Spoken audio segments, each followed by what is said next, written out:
Neste módulo, nós vamos estar falando sobre a matemática básica para gestão. Muitas vezes perguntamos o que matemática, o que a gente vai ver nesse módulo tem a ver com gestão. É só uma revisão para a gente dar continuidade depois na matemática financeira e na matemática aplicada também. O que nós vamos relembrar neste módulo? A teoria dos conjuntos, funções e número decimais. E nós vamos ver como que se aplica no contexto da gestão. Teoria dos conjuntos. Nós vamos abordar um conceito de matemática que trata de uma ideia de conjunto, da simbologia, das anotações associadas, e essas formas e símbolos, elas representam na matemática. Muita gente fala assim, nossa, mas o que eu vou usar, para que eu vou usar matemática na gestão? Como nós já vimos que na gestão financeira nós precisamos de matemática, que são números, para administrar a empresa, para ter o controle de entrada e saída. Então a matemática, ela conversa com a gente, ela trabalha a linguagem, uma forma de se comunicar através dos números. O que é conjunto? É um conceito considerado primitivo e nós podemos entender a definição através do conceito matemático. O que é o conjunto? O conjunto pode ser de pessoas, de empresas, de objetos, de materiais escolares, de elementos que compõem uma ideia que acaba resultando num processo final. Para compreendermos o que é conjunto, basta nos remetermos àquela ideia que a linguagem usual nos leva, ou seja, uma coleção, um agrupamento de quaisquer elementos. Assim, um conjunto pode ter uma formação de pessoas, de objetos, de números, ou qualquer outro elemento ou ideia possível de agrupamento. Tudo que eu for agrupar vai formar um conjunto. Se eu agrupar pessoas, eu estou formando um conjunto. Um exemplo, Simone e o curso de matemática.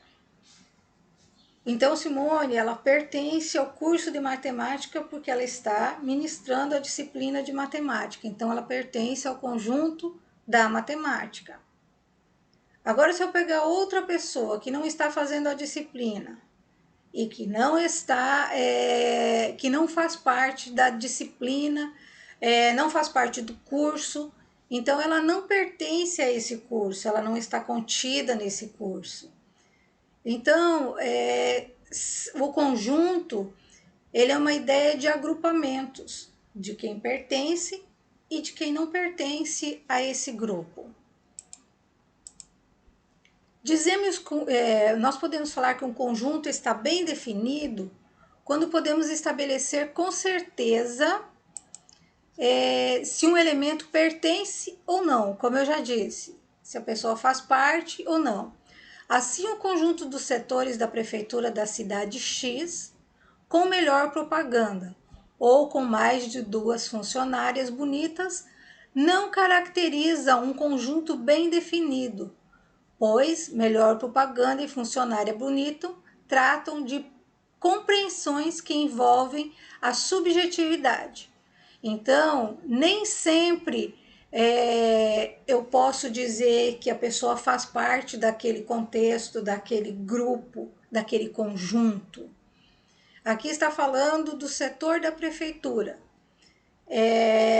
A propaganda, ela é melhor quando ela tem um conjunto definido, os funcionários são bonitos porque eles fazem parte da prefeitura, a propaganda da prefeitura é porque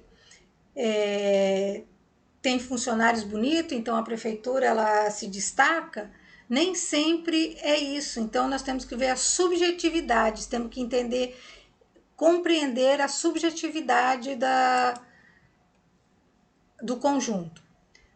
Ao utilizarmos a linguagem de conjuntos e seus elementos, surge a chamada relação de pertinência, ou seja, uma vez determinado o conjunto, este normalmente é designado por uma letra latina maiúscula, conjunto A, conjunto B, conjunto C. Então, o símbolo das letras é por letras maiúsculas quando indica um conjunto. Um elemento pode ou não pertencer ao conjunto. Assim, se A é um conjunto de funcionários do Hospital Municipal da cidade, Tirolex e Fernando é um funcionário deste órgão público. Então, dizemos que Fernando pertence ao conjunto A. E nós indicamos com essa letra aqui, ó. Então, lê. Fernando, ele faz parte do conjunto A, porque ele é funcionário daquele hospital. Então, ele pertence a este conjunto. Agora, nós podemos... Mauro não é não está citado no hospital, ele não é funcionário, então ele não pertence ao conjunto, que é simbolizado por essa letra. Então, Mauro, ele não pertence ao conjunto A. Podemos representar um conjunto explicitando seus elementos entre chave, cada um entre vírgulas, utilizando a intenção como podemos adotar as reticências como símbolo para indicar um conjunto com um número muito grande de elementos ou que tenha uma quantidade sem fim de elementos. Uma maneira simples de representar um conjunto pode ser obtida por meio de uma curva fechada simples. Como nós já vimos quando a gente estudou no ensino fundamental, que o conjunto ele é fechado por chaves, por reticências, separado por vírgula, tem os elementos, letras, nomes de objetos. E o conjunto, ele... Embora a palavra conjunto nos leve a pensar uma coleção de coisas e objetos, eventualmente a quantidade de elementos pertencentes ao conjunto pode ser apenas um, por vezes, o conjunto pode nem ter elementos. O conjunto também pode ser vazio. Então, exemplos de conjuntos. Como nós falamos, Fernando pertence a A. Mauro não pertence ao conjunto A. Olha aqui, letra maiúscula, entre chaves, separado por vírgulas, letra maiúscula representando o conjunto C, entre chaves por vírgulas. Por que reticências aqui? Porque eu não vou preencher até o número 99, então eu entendo que o conjunto C é de 1 ao 99. O conjunto M são as vogais, P1, um nome, P2, conjunto vazio. Então, o conjunto ele tem diversas formas de ser apresentado. Nomes, letras, vogais, símbolos. Então, eu posso entender que o conjunto ele tem também os subconjuntos. Considero que um conjunto S formado pelas vogais da palavra janeiro e o conjunto K formado pelas vogais do alfabeto. Então, janeiro eu tenho A, E, I e O. Já o conjunto K, eu tenho todas as vogais. Então, subconjunto, em janeiro eu tenho as letras As, o único que não está repetido é o U. Janeiro, a palavra janeiro não tem o U. Então, eu posso considerar que é uma relação de inclusão de conjunto. O único que vai estar fora é a letra U. Então, eu posso fazer a interseção dos conjuntos. Veja que todo elemento de S é também elemento de K. ou seja, todo elemento do conjunto S pertence também ao conjunto K. Quando esta particularidade ocorre, dizemos que S é um subconjunto de K, ou que S é parte de K, e indicamos que S está contido em K ou que K contém S.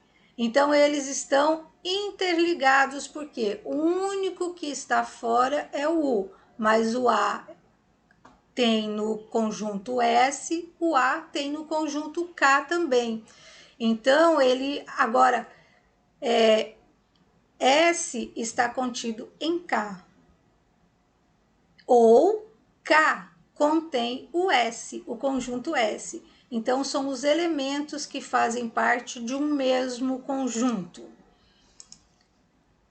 Se nós introduzirmos nessa história, o conjunto H, ele é composto por letras firma. Teríamos conjunto H, F, vírgula, e o R, M. Note que existem elementos do conjunto S. Vamos lembrar lá do conjunto S, que são da letra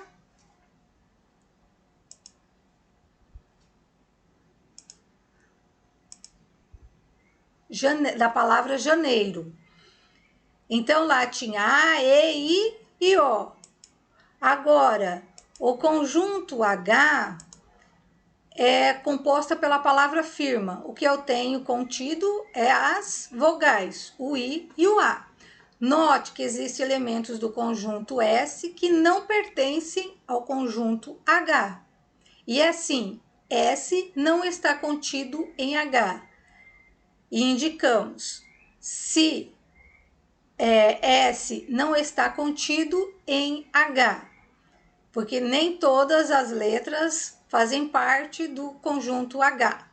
Poderíamos também pensar que o conjunto H não contém o conjunto S. E se nesse caso indicarmos que H não está contido em S. Um conjunto não está contido em outro se existe pelo menos um elemento do primeiro que não seja elemento do segundo. Então, se um elemento não faz parte, não tem no primeiro, então ele não está contido também. Conjuntos iguais. O que são conjuntos iguais? Fazem referência a dois conjuntos qualquer, A e B, que são iguais quando tem exatamente os mesmos elementos, ou seja, que todo elemento A também pertence a B e todo elemento A também pertence ao conjunto A, que todo elemento B também pertence ao conjunto A. O símbolo utilizado para indicar a igualdade nós já conhecemos, que é o símbolo de igual. Então, quando vamos falar de igualdade, A é igual a B, que todos os elementos fazem parte dos dois conjuntos, são iguais. Conjuntos universo. É importante estudarmos a procedência dos conjuntos que estamos trabalhando. É fundamental conhecermos o conjunto do qual podemos formar vários subconjuntos em estudo. Esse conjunto que todos os outros são subconjuntos deles, de um determinado estudo, é o conjunto universo. Podemos considerar, por exemplo, como conjunto universo de um determinado estudo, o conjunto formado pelos colaboradores das prefeituras de todas as cidades do Brasil. Um exemplo, o que é esse conjunto universo? É que todos os colaboradores das prefeituras, não está falando que trabalham no setor tal, eles são todos os colaboradores, todos os funcionários das prefeituras do Brasil. Então, nós estamos falando de todos, não estamos selecionando A ou B, mas sim colocando num conjunto de universo, são pessoas que trabalham na prefeitura. Agora, se nós separássemos tantos trabalhadores trabalham na área A, tantos trabalhadores trabalham na área B. Aí sim nós estaríamos selecionando, estaríamos fazendo subconjuntos, mas aqui nós estamos falando somente do modo geral, universal, todos os trabalhadores. Conjuntos numéricos. Agora que nós vamos falar sobre o que nós vamos ver em gestão. Por que matemática, como eu já falei no início? Tudo que nós trabalhamos tem números. Se vamos ao mercado, tem preço. Se vamos à loja, pagamos. Se trabalhamos, recebemos. Então, a nossa vida ela gira em torno de números. No nosso dia a dia, os conjuntos numéricos assumem um lugar de destaque. Estamos constantemente lidando com quantidades de pessoas, objetos, produtos, preços, porcentagens, lucros, temperaturas e assim por diante. Então, tudo está relacionado a números. Nós podemos falar assim, eu não gosto de matemática, mas vivemos a matemática. Então, nós podemos dizer que nós vivemos num mundo de números. Denominamos de número a ideia de quantidade que nos vem à mente quando contamos, ordenamos, medimos. Assim, estamos pensando em número quando contamos as portas de um automóvel, enumeramos a posição de uma pessoa na fila, medimos o peso de uma caixa, a altura. Palavra numeral, associada a toda a representação de um número, seja ela escrita, falada ou indigitada. Então, numeral é quando nós representamos, quando nós escrevemos. Número é quando contamos, quando selecionamos. Numeral realmente é quando escrevemos. E a palavra algarismo. Algarismo se refere ao símbolo numérico que usamos para formar os numerais escritos. Assim como aprendemos a dizer que com o tempo surgem os conjuntos numéricos, então nós podemos definir eles por símbolos, por letras. Conjunto de números naturais, letra N. Conjunto de números inteiros, usa a letra Z. Conjunto de números racionais, letra Q. Conjunto de números irracionais, letra I. E conjunto de números reais, letra R. Agora nós vamos ver operações com números naturais. Adição de número natural é o resultado que se chega ao realizarmos a operação de adição, partindo dos números naturais. Nós sabemos o que é adição. É A mais B, que é sempre um número natural, que é a soma. Subtração de números naturais. Nós também sabemos o que é subtração. Subtração é quando diminuímos, quando subtraímos, quando retiramos. O fato de dois números naturais qualquer não poderem ser subtraídos de modo a se obter um resultado de outros números naturais leva a inferir se uma das razões que despertarem a necessidade da ampliação de um conjunto. Multiplicação de números naturais. O produto do número natural é a multiplicação. A pode ser representado A vezes B ou A vezes B. Símbolo X, que é o vezes, ou a bolinha, que significa vezes também. É o resultado que se chega das operações de multiplicações, partindo de onde? De um número natural. E o B denominamos fatores. A. Simone comprou uma casa. A pagou tanto.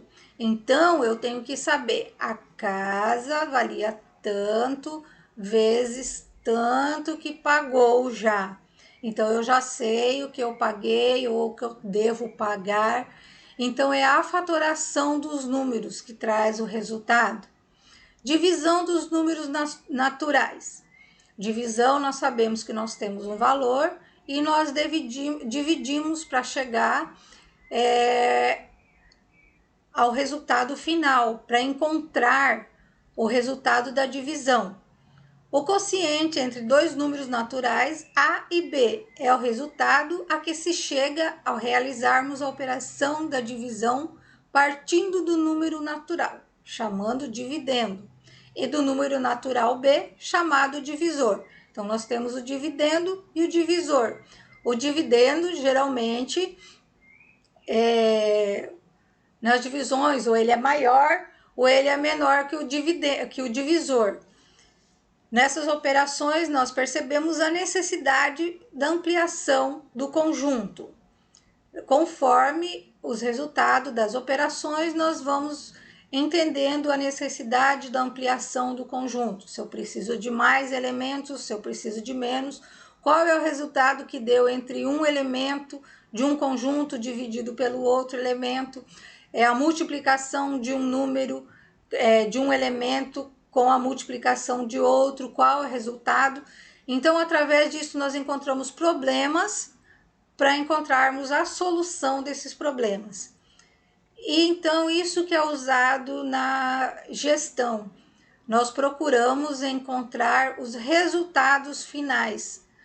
E, geralmente, para procurarmos e entendermos a lucratividade de uma empresa, a lucratividade dos ganhos que você tem numa venda de um produto. Então, é através dos conjuntos também que nós podemos nos localizar e encontrar os resultados. Conjuntos de números inteiros. O conjunto dos números inteiros, ele pode ser considerado como uma ampliação do conjunto dos números naturais. O conjunto formado pelos inteiros positivos, pelos inteiros negativos e pelo zero é chamado conjunto dos números inteiros e é representado pela letra Z. Então, nós aqui, quando é positivo, nós não precisamos colocar um mais, mas quando é negativo, sim, para entendermos que é negativo. Então, o conjunto de números inteiros é representado 5, 4, 3, 2, 1, 0, mais 1, mais 2, mais 3, mais 4, mais 5 e assim sucessivamente. Operações com números inteiros. As operações anteriormente descritas para os conjuntos naturais são também válidos para os números inteiros, com vantagem de que quaisquer dois inteiros podem ser subtraídos, obtendo como resultado um número que também pertence ao conjunto dos números inteiros. Então, aqui eu tenho um número inteiro, eu posso fazer uma divisão, como eu posso fazer uma multiplicação, desde que me traga o resultado de um conjunto inteiro. O conjunto constituído pelos números inteiros e pelas frações positivas ou negativas é chamado conjunto dos números racionais e é representado pela letra Q. A sobre B, A e B em Z, B é diferente de zero, ou seja, Q menos 2, menos 5 terços, menos 0 é igual a 0, 2 terços, mais 1. Então, ela é constituído por frações ou por números inteiros, os números racionais. Agora, nós vamos estar verificando função. O que é função? Para que serve a função na matemática, na gestão? A função é uma regra que relaciona cada elemento de um conjunto a um único elemento de outro. A função determina uma relação entre os elementos de dois conjuntos. Podemos defini-la utilizando uma lei de formação, em que cada valor de x temos um valor fx, que é isso aqui representa a operação da função f igual a x. Em outras palavras, podemos dizer que uma função é uma relação entre dois conjuntos de variáveis de tal modo que a cada valor do primeiro conjunto associamos exatamente a um valor do segundo conjunto. Logo, dois conjuntos A e B não vazios e um f, que é a função, uma relação de A em B. A relação função será uma função de A em B, quando a cada elemento de X no conjunto A está associado 1 e apenas um elemento Y do conjunto B.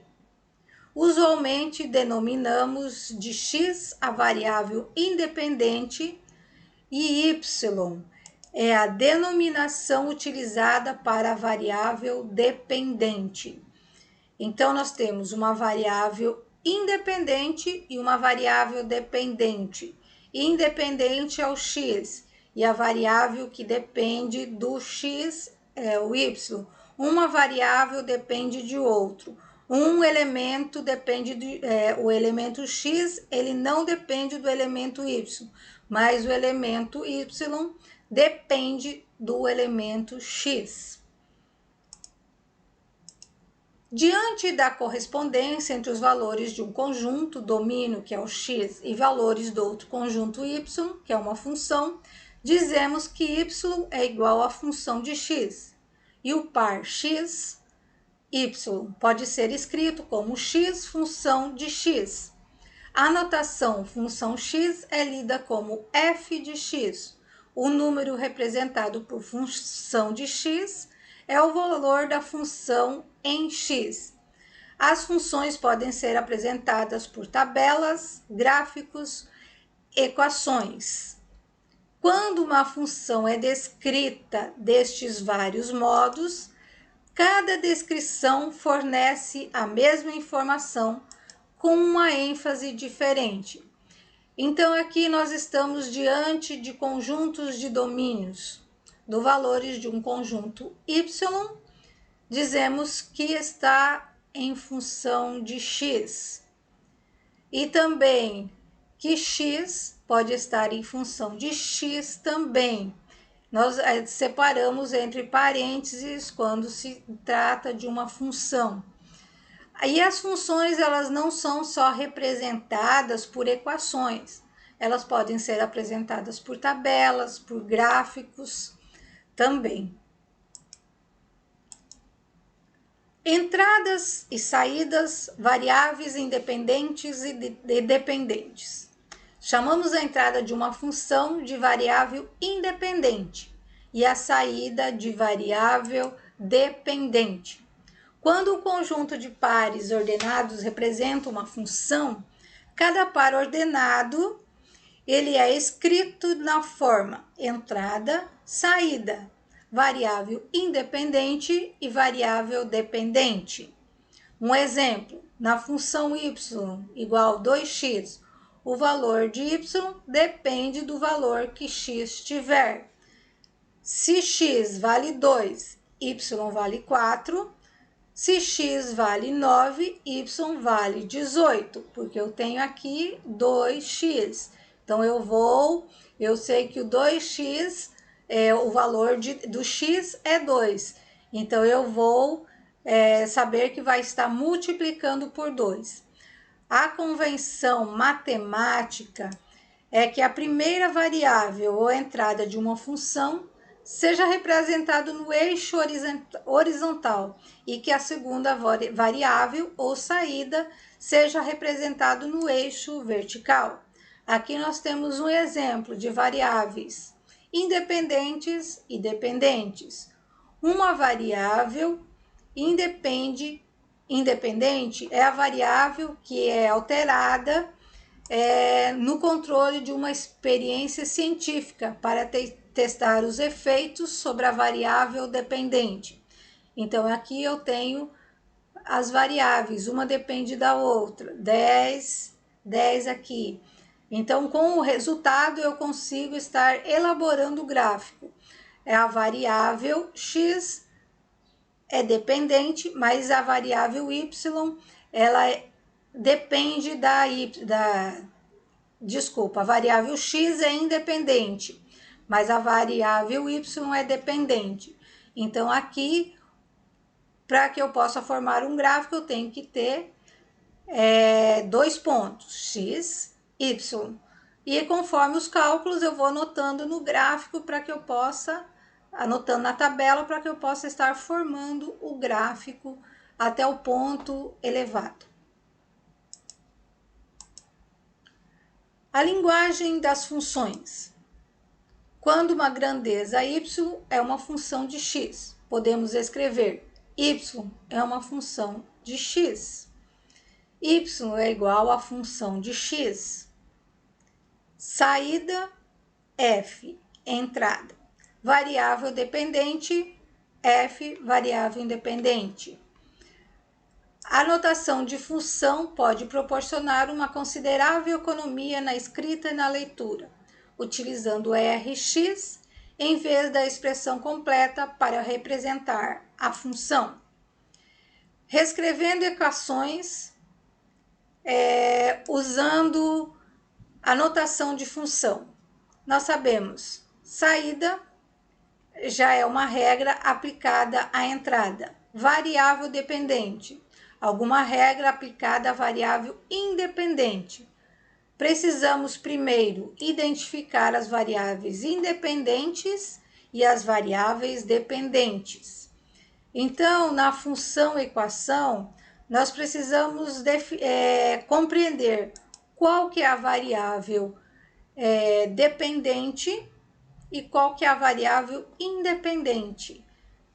Aí nós vamos encontrar o resultado da equação para que possamos montar um gráfico, para que possamos compreender os resultados, tanto na lucratividade de uma empresa, se está tendo crescimento, se está tendo ganho, se está tendo perda, através das funções. Nessa parte, nós estaremos só entendendo o que é cada função. Nós não estaremos fazendo o cálculo realmente. Mas quando nós entrarmos na matemática financeira, nós vamos compreender um pouquinho mais, nós vamos estar aplicando um pouquinho mais do que nós estamos falando aqui. Aqui é mais teoria, entender um pouquinho e relembrar também, né? Porque nós já estudamos isso no ensino médio, no ensino fundamental tivemos uma noção também. Gráficos são uma das maneiras mais fáceis de reconhecer mudança, porque nós encontramos nos gráficos se existe um valor máximo, um valor mínimo, lucro, prejuízo, quando a saída de uma função é positiva, negativa ou nula, que vai permanecer sem crescimento, sem acréscimo, a função é crescente ou decrescente, o gráfico tem concavidade para cima ou concavidade para baixo. Então, o gráfico ele nos mostra realmente todo o resultado de um desenvolvimento de uma empresa. Se existe um valor máximo de lucratividade, se houve prejuízo, se houve positividade. Eu posso, através dos gráficos, ver que num mês teve crescimento, no outro mês não teve o crescimento necessário, vários meses passou com a mesma linha, não teve alteração, não teve perda, mas também não teve ganhos, continuou com lucro, pode-se dizer até congelado, né? Não teve aumento.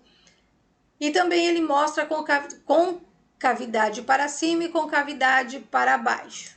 Eu vou demonstrar um gráfico aqui, ó, concavidade para baixo. Aqui, ó, que começou a crescer, de repente começou a diminuir, e aí houve um crescimento. Então, os gráficos, eles são representados assim, então dá pra gente tá entendendo. Começou aqui, um exemplo, investimento do zero. Aí, no mês de agosto, teve uma linha de crescimento. Chegou um período que ele ficou na mesma posição. E depois teve um período de decrescência, começou a decrescer, começou a não ter lucratividade, começou a ter prejuízo. Aí devem ter feito algum marketing e aí, ó, começou a lucratividade aumentar. Então, a gente começa a entender gestão através de gráficos, sim. E por que a função é importante? Porque eu consigo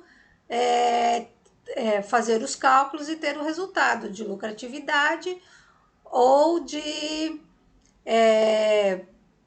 percas, né? De prejuízos. O valor máximo e o mínimo de uma função.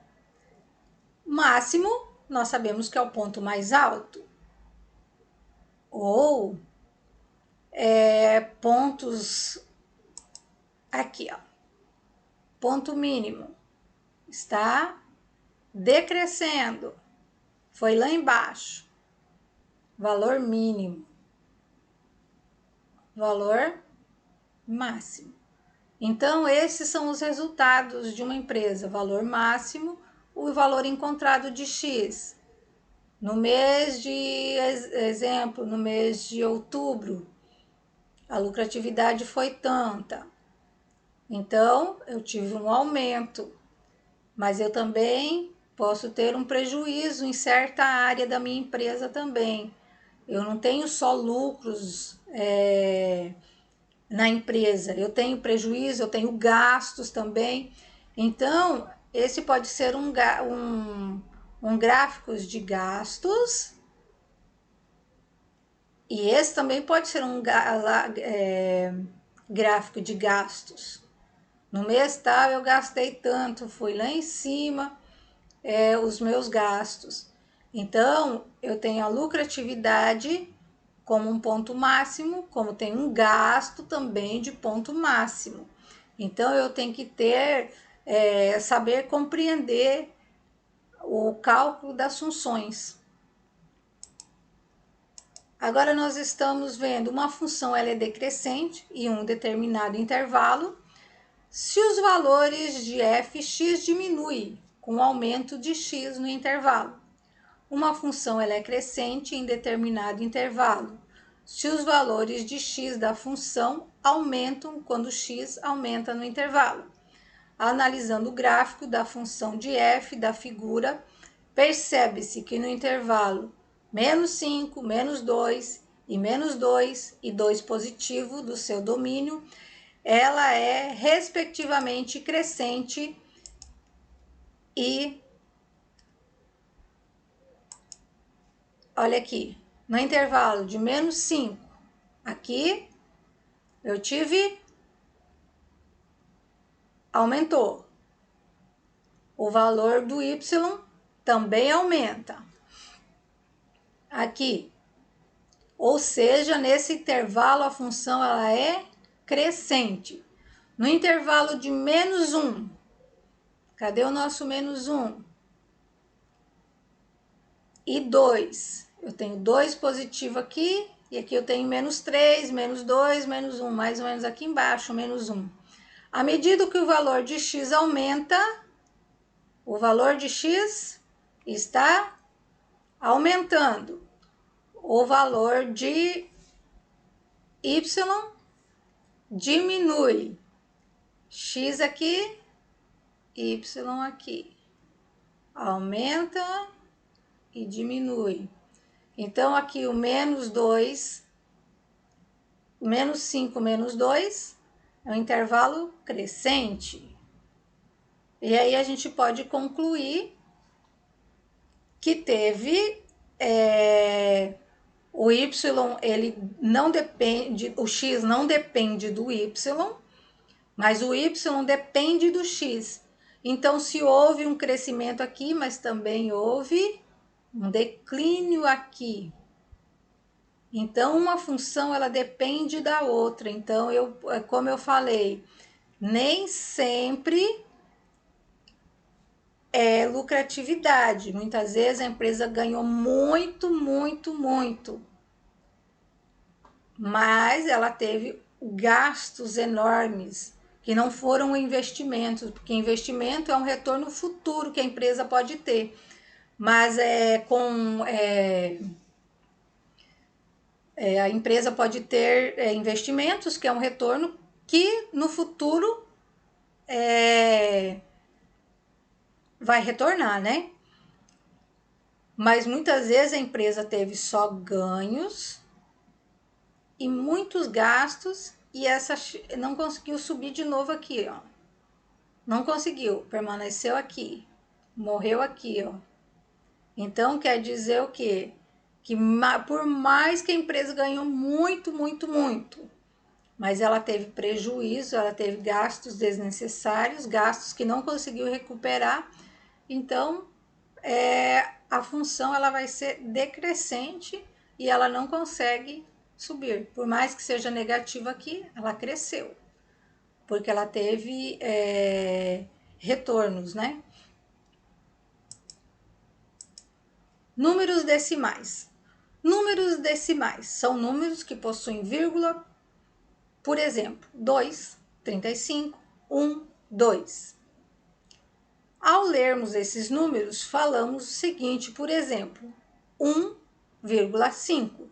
Temos o costume de ler 1,5, mas matematicamente está incorreto. Nós lemos 1,5, né? A gente não fala número decimal. A gente sempre 1,5, 1,5, né? Quando lemos um número decimal, usamos valores posicionais. Devemos mencionar primeiro a parte inteira e em seguida a parte decimal na sua totalidade, dizendo os menores partes contidas do número. Por exemplo, o número 569,006 é lido assim: 569,6 milésimos. Mas nós não lemos assim. Nós colocamos sempre como está, 1,5. Isso é um costume, né? Acabamos não lendo os números. Por que eu estou falando sobre números decimais?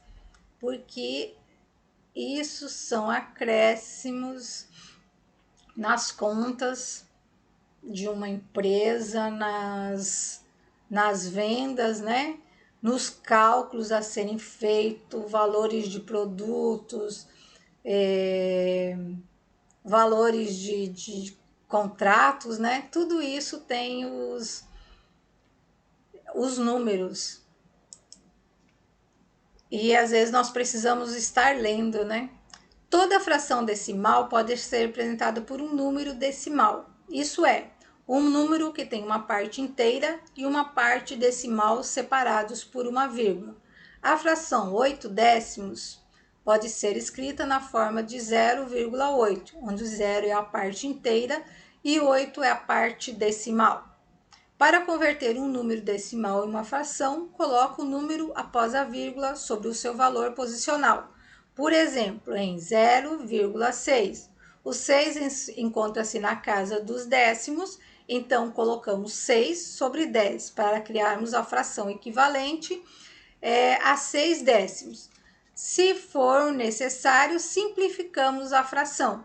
E se fosse, no caso, tivesse mais um zero aqui, o que seria 0,06. Como a gente representaria em fração? 6,100. Números decimais infinitos. Decimais periódicos infinitos são os números que apresentam por um período após a vírgula. Exemplo, 1,3333. Muitas vezes a gente faz isso se chama dízima periódica. Muitas vezes nós pegamos um valor e dividimos por 3. E aí acontece isso, ó. Sobe isso aqui se chama dízima periódica. O que eu posso fazer? Eu posso arredondar para 34. Mas muitas vezes, quando é 3, 3, 3, 3, vai permanecer 33. Tem uma regra que agora eu não me recordo, Mas quando tem não sei quantos números, por exemplo, se fosse 6, aí você poderia arredondar já para o valor que era o subsequente, tipo 666, aí ficaria 66, né? Mas eu não me recordo agora a regra. Operações com números decimais. As operações com números decimais dependem das casas que ele possui. Assim, para que os cálculos sejam realizados, os números devem estar alinhados de acordo com a vírgula. Na adição e subtração, é necessário que as vírgulas sejam postas uma abaixo da outra. Além disso, os números de uma soma são determinados de parcela. Logo, o resultado final é a soma das parcelas que foram adicionados à parte menor. Na subtração, o posicionamento da vírgula ocorre da mesma maneira, ou seja, uma embaixo da outra. Porém, o resultado da subtração é denominado de resto ou diferença. Multiplicação e divisão. Na multiplicação, a posição da vírgula não precisa ser considerada no primeiro momento, ou seja, primeiro se realiza o cálculo e logo após a quantidade de casas são contados e assim a vírgula é um posicionamento além disso. Os resultados da multiplicação é chamado de produto. É importante destacar que na multiplicação de números decimais por potência, como 10, 100, 1000, etc., basta deslocar a vírgula da direita, observando para a direita, observando a quantidade de zero nos números apresentados. Exemplo: em relação à divisão, o que deve ser observado é a quantidade de casas decimais que o número possui. Desta forma, caso o número de casas seja diferente, basta completar a operação com zero. O exemplo aqui: 0,12 dividido por 10. Quantas casas tem? Uma. Eu aumento uma casa. Aqui, dividido por 1000. Eu aumento duas casas aqui, ó. Que eu já vou dividir por zero, então são 3 aqui. Eu aumento 2 zeros aqui. Que se deslocou a vírgula da casa para 3 casas à esquerda. Transformação de número decimal para a forma fracionária. Para escrever um número decimal na sua forma fracionária, devemos conservar o número decimal sem a vírgula no numerador da fração. O exemplo: 0,43. Aqui em forma de fração. A vírgula desaparece e anda-se duas casas decimais. 0,43. Então, 43 vai em cima e o 100 embaixo, porque anda duas casas decimais. Eu tenho o número, seria o 10 normal aqui, mas como é 43, então quer dizer que é centésimos, não são décimos. Se fosse 0,4, aí seria 4 aqui e o 10 aqui. Então, a transformação dos números para que haja o resultado com vírgulas. Mas hoje nós já temos programas que muitas vezes no Excel, no outros programas que nós podemos estar utilizando, que tem facilitado o nosso desempenho. Hoje em dia a gente não consegue nem fazer, calcular mais, como diz, na cabeça, né? Um mais não sei quanto, a gente já pega a calculadora no celular. Hoje já tem um monte de tecnologia que nos ajuda. Mas a gente só está dando uma pincelada para a gente recordar o que são números fracionais, o que são funções, o que são conjuntos, para que depois a gente consiga estar analisando melhor os conteúdos de matemática financeira, né? Que lá a gente vai revisar, vai aprender um pouco sobre juros simples. Então, assim, a matemática ela é uma sequência. Todos os dias tem algo diferente, né? Então, assim, nós temos que estar relembrando e verificando. Eu agradeço, eu estou à disposição do que vocês precisarem e obrigada pela atenção.